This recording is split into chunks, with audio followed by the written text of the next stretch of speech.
How is it going, everyone? It is Dane back from TVs and Tour. So, right at the moment, just out of Corran Forest. Woohoo! Look how bloody nice that is. I almost swore. Almost. So, yeah, this is going to be the official intro for this video. For this video, I'll be filming off my phone. I actually just got a new phone, funny enough. The iPhone 16 Pro Max, so the camera's pretty insane. Judging from what I'm seeing, it's pretty good, but yeah, I'll give you a quick walk around of the car before we lift it, which will be happening tomorrow. So, of course, this is the Hilux. Nothing's really changed apart from I ended up getting my tonneau cover put on yesterday, which was out of stock from Toyota, so they've finally got one in stock for me, and they've put it on. I ordered that when I ordered the car, so I'm glad that finally came. It was really annoying me not being able to have anything protected in the tub. And of course, I've put my GME. I didn't put it on, but I got it installed. The GME XRS Connect Outback kit, which I got the straight through little connector here, and then the handheld lives in my center console. But yeah, apart from that, the car's been going great. I haven't had any issues with it. It's been awesome. My favorite car to drive so far. It's so smooth. The insulation is amazing on it. You can just hear yourself think while driving, but as you'd expect for a new car. But anyway, so currently we're running the KYB suspension, which is your factory suspension. All of that stock leaves, stock everything like that. And then tomorrow we'll be lifting it, so I'm excited. So anyway, we've just moved locations because too many people showed up. So we're currently on top of this mountain here. Look at that view.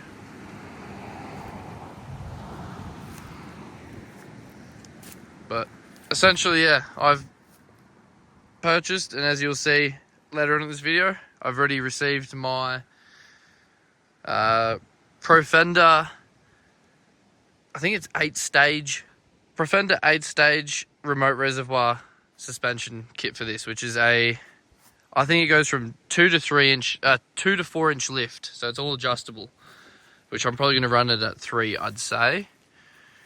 But this is the last look. I'll do one more walk around from the front so you can have a look at how it looks at the moment. But I am very excited to install this kit. I'm doing it myself.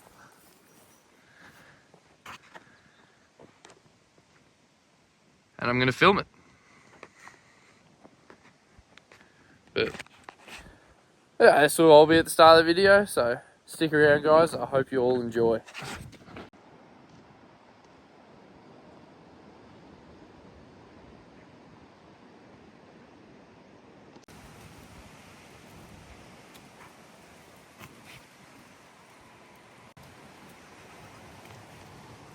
Look what showed up, everyone. Thought I'd film the initial unboxing. This is currently Tuesday, the 20... Oh, I don't even know what date it is, 23rd or something. I just received my Profender suspension kit. Load rated rear leaves. Oh yeah. Keen to see how these look. Let's get them open. I'll do a quick unboxing. Won't be getting installed today, unfortunately, as it is still a work week, but I'll get a quick glimpse of it all.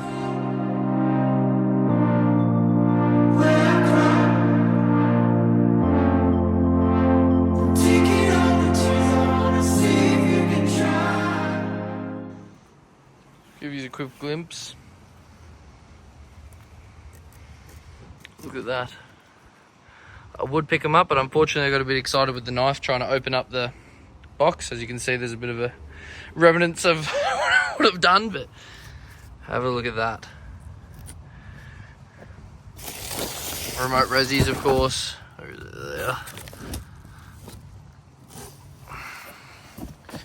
Shoo. I am excited to put this kit on. Sorry, I've just made a mess. Anyway, don't mind my dongs and socks. Yeah, this is the kit. This I believe there's a part number somewhere, but this is the GR specific kit, up to 4 inches. There you go. 2.5 up to 2.5, 4-inch lift. So I will be winding the fronts up to probably a good 3 just to level out the rear. But yeah, I'll unbox a few more of these things just to get it pretty, but I don't know if I'll do it today. I'll see how I go, but I'm not going to install it today. This will be a weekend job, so this is going to be filmed in the future. But I am so excited. So yeah, that'll be it for now until start getting together. The annoying thing is I thought that the coil hats were, or the front struts are already put in place. They already built, sorry, but they weren't. So it is what it is. I'll have to put them together. I'll get one of these de-sheathed and I'll show you that. So I'm going to start off by putting the, well, I guess constructing the struts, front struts, which are these ones here. I'm just trying to figure out if there is a passenger and driver's side, as that does matter, because your driver's side is always a little bit taller than your passenger side, just because your driver's side always has constant load, I guess. Well, of course, because there's always a driver. But these seem to be the exact same code. I checked both the codes. The boxes both are identical codes, so from the looks of it, the springs are identical, so we'll just go with that. I am about to get a tape measure out, measure from your flat surfaces on both of them to make sure it's 100% right. But yeah, I'll try and put these together with these little things. Of course, I'm going to tape these up so I don't scratch the shit out of the coils, because I want these looking pretty for now. So after having a quick squiz, it looks like this is how it goes. But with the top hat, you have to take it off the old suspension, so I cannot do anything today, unfortunately. But that's a bit of a look anyway. I'm excited to put these in. Good morning, everyone. Start things off. Here's all the suspension kind of laid out. I've kind of trampled all over it now because I put it in a walkway. But this side I'm not going to film too much of. I'll just let you know what I've done so far. So I've pretty much just gone over every bolt that needs to come loose and loosened it. See, little sway bar links, everything like that's come loose. I've got a sway bar spacer kit that's going to go in there, so I haven't loosened those two yet. But everything else is pretty much loose, like your crown wheel, like your crown nut, and then I've also loosened your speed sensor or your ABS, whatever that one's for. Might be speed sensor. Anyway, I've loosened it all. Going to take one clip out, and then that way it has enough slop so I can pull the whole, I guess, control arm or whatever you call this part here. This is upper, which we'll be replacing today. Yeah, anyway, regardless, we'll be pulling this all forward to get the shock out. And hopefully getting everything else out. So I'll keep you updated how I go. But the other side, I'll film majority of it. Woohoo! Upper control arm is off. It looks like there's tension on that, but there is tension on that. Hang on. So anyway, now that's done, I pulled upper control arm, was connected by these 2 points here, which the pin just, luckily Toyota thought of it, and it slides all the way forward. I thought I'd have to remove something in the engine bay, so luckily I don't, and all that's out. So here's your factory control arm compared to your aftermarket control arm. Slightly a bit beefier, you reckon? Extended ball joints, of course. That's the one that will be going on. Now I thought I'd show you a little, don't mind my feet, my dogs are out. Thought I'd show you a little tip. Most of you probably already know this, but this is something that I learnt, not recently, but a little while ago. If you wind the crown nut about, I don't know, just past the threads, I guess, you can then use a hammer or a lumpy to smash on the back of it to get that ball joint free. Or you could do it the sensible way and actually use a ball joint puller, but we ain't got time for that. Plus, the threads, as you can see, aren't damaged. If it will focus. Oh, I don't know what I just did. Threads are beautiful. Crown nut didn't get damaged, especially when I hit it with a flat surface. So as you can see, still in perfect condition. Yeah, making our way through. Of course, this has been a little bit harder than I thought. A few things are getting in the way. Had to remove a few more of the sensor cable routing, but the shock is completely out at the top. I'm now just moving it from the bottom, but unfortunately your steering arm is in the way, so we're getting that out now. So, for anyone else wondering, I don't know if this is correct as well, so do not take any advice from me, but this is what I'm doing and what I've searched up with my little bit of research. So since this doesn't have a top hat, these of course are completely different, haven't been set correctly. From my understanding, I have measured from center of hole to bottom of your, I guess, coil seat. So from this little notch here to center of hole. And then I'm going to try and match it up with the factory suspension over there. Because measuring from center of hole to top of shock, it is substantially taller. So if I get this somewhat the same as factory, I believe the lift will all still be in here. I could be completely wrong, by the way, and by the time this video is updated, it will be sorted regardless. So, but I'm playing a dangerous game at the moment, so playing the old game is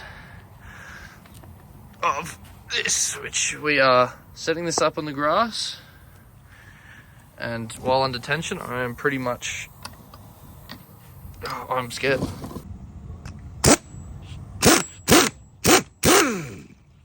Yeah, we didn't die. Yeah, right. Oh wait, no, we can still die. It's just caught up on one of the threads. No, it isn't. Oh, right, there's literally not much tension under that. Awesome. Well, we're not dead. Alright, back to it. So as you can see here, we have from that little notch there to the center of hole, 260 flat, and little notch here to here, almost 260 flat as well. And there's a little bit of adjusting down, which as you can see, there's a bit of a gap there. So, oh, a bit hard one-handed, stay in the hole. It's frustrating. Yeah, so we got 260 flat there pretty much. So we will see how this looks and how much taller it is overall once I actually get the top hat on, which we are retaining the factory top hat. So put this all back on and we'll see how we go. All right, another little update. I've got these deadly looking things on here, which worked. I was able to get the top hat on. All the new bushings are in. They're not smushed down yet, so I'm going to release this and properly do it. But one thing I noticed, so everybody else knows as well, this is an off-centered top hat, as you can see. What I've now just looked up in my previous footage is this, yeah, your bottom of the shock lines up with this tab here. So if you look straight down there, you can't really see them, but they're pretty much directly in line with each other now. So that should bolt straight back in now. But regardless, you can adjust it if you do forget. But I think it's a bit of a prick. So there's one almost done. I'm just gonna take off the world destroyers and see how we go. So I'll give you all one last update before I start trying to fight all this stuff back in. Where'd it go? This is the one shock built so far. It is adjusted to factory height from here. 260 from your little flat part, which is, can't really see it down here with my fingers going in. Center of hole, it's 260. Same as what factory shock is. But the only difference is this is, I think, 75 mil or whatever the 3-inch lift is taller, which I'll have to check, but it's same bottom, top half. This whole shock length is a lot longer, but this is it all installed, put together. I've got to figure out where the actual reservoir mounting brackets go, which I'm in the photos I can't really tell where they go, but for some weird reason these holes here line up pretty nice, where this will still of course go across and retain one, but I can take out a clip and put it behind, so I'll have to have a look, see how much line length I have and go from there. The rear ones I can easily see where they go, but unfortunately the front ones are a bit of a different story. Still gonna put the spacer, sway bar spacer kit in, but that's all about to be in there in a second.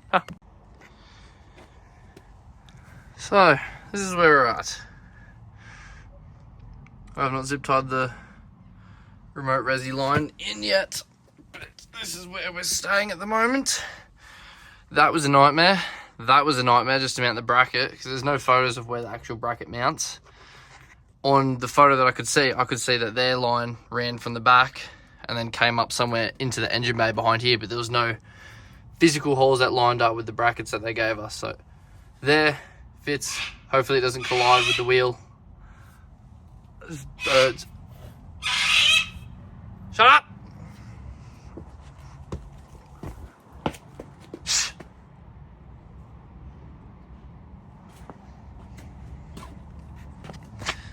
Yeah, hopefully it doesn't collide with the wheel.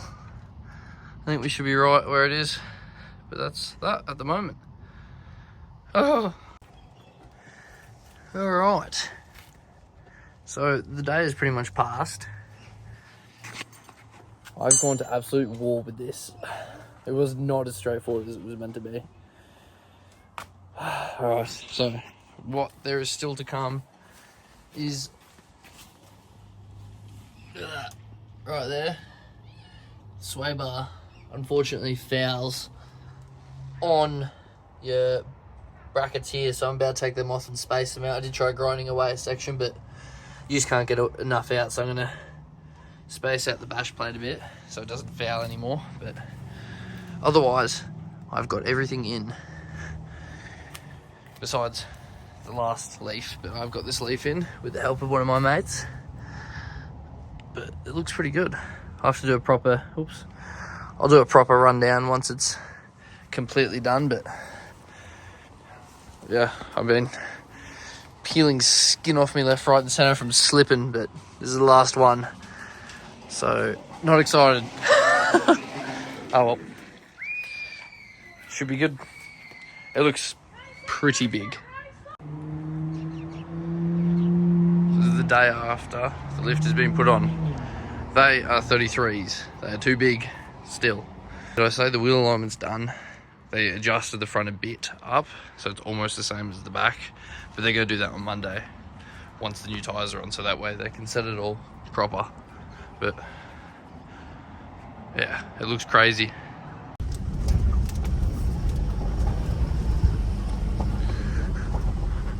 Alright, so I'm currently out at the Brindabellas by myself doing a bit of a shakedown on the suspension to make sure everything seems to be tight. I've got tools with me, of course. I hope I don't lose anything, but for a comparison, this is my opinion. The suspension that's in the car now is remarkably different to the factory KYB suspension. It is insane how the feeling changes. Like the driver feedback is insane to start off with. Everything just feels like I've got them all set on dampening level 6. So I'm assuming that's that's dampening set to 6. I can't really explain much more than that. Then dampening is set to 6. I'm assuming the rebound is a bit slower. But so far, yeah, it's incredible. Like, I don't even know how to explain it. It's absorbing bumps, like even just on the road, like normally just coming here, it's absorbing the bumps remarkably well. Just a normal pothole or something that you'd hit with the normal stock suspension, yeah, of course you're gonna feel it.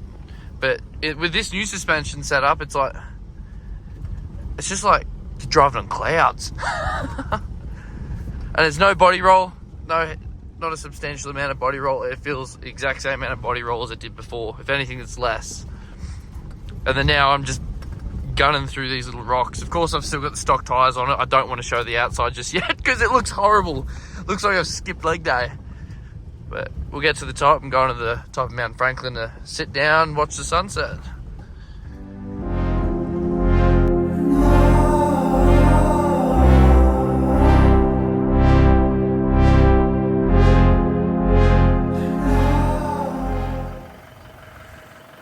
So here we go, guys. This is the final product. It'd be nice if it was daytime, but it's meant to rain for the next few days. The video is meant to be out this Thursday, so I thought I'd finish it off. I finished editing the video. I just got to add the last little detail of how the car currently looks, but God, that is a massive difference from how it looked before. So of course the suspension's all in. It's been in for about 2 weeks now, or a week and a half. As you can see, it's all muddy. Already took it on a trip. But it's performing amazing so far. It is great. So we ended up getting the KMCs on, and we ended up going with Maxxis Razor ATs. I think these are 275s. Yeah, 275/70R17s. There you go. So that's with raising this all the way up to 3-inch lift, or I guess you could say it's a 2.5-inch lift at the front, and then it is technically a 2-inch lift at the rear, but I've got 250 constants on the rear, and since it's got nothing in the back at the moment, she is a little bit higher. I'll stand on the side so you can have a proper look, but I think it looks great. I'm so stoked with it. CV angles for anybody asking as well before you attack me are almost flat, as you can see there, as I've installed a Dobson 40mm diff drop kit as well. And then bash plate was also a bit of a pain to fit back on. As you can see in there is some spaces in between the mounts and the diff, and the plate, I guess you could say. But that's how she sits now. I'm beyond stoked again. Like, this is how it's going to sit probably for a little while, as this is my ideal setup just for now. Oh, before I get too carried away, these are Neg 12 KMC wheels. Second hand, these were meant for the patrol. That's why the offset's a bit, how's it going? For anybody else wondering, it does clash, or it did clash. It was real tight there, as you can see. But that's all mud because the job site's muddy, but I trimmed a little bit away with the plastic guard with the knife. But other than that, it clears beautifully. I'm so stoked, but you'll be seeing more of this, don't worry. Little update for the patrol as well. I got a text saying that the head is back from the shop, and apparently there was a lot wrong with it. Not sure exactly what's wrong with it yet. I'm waiting for a message saying what they've done. But head's back. The actual block is now next, engine block, which will not be done until April. Hopefully earlier, but April is where it's looking at the moment, which it sucks, it does, but the patrol's not going anywhere. Unless something crap happens in my life, I think the patrol will be staying. But again, thank you everyone that's subscribing and still liking the content. It's, again, pushing me through it. I do love making videos. I'm gonna have to go out tomorrow and get some shots of it, but in case I don't. Thank you everyone for making it this far in the video, and I'll see you on the next one.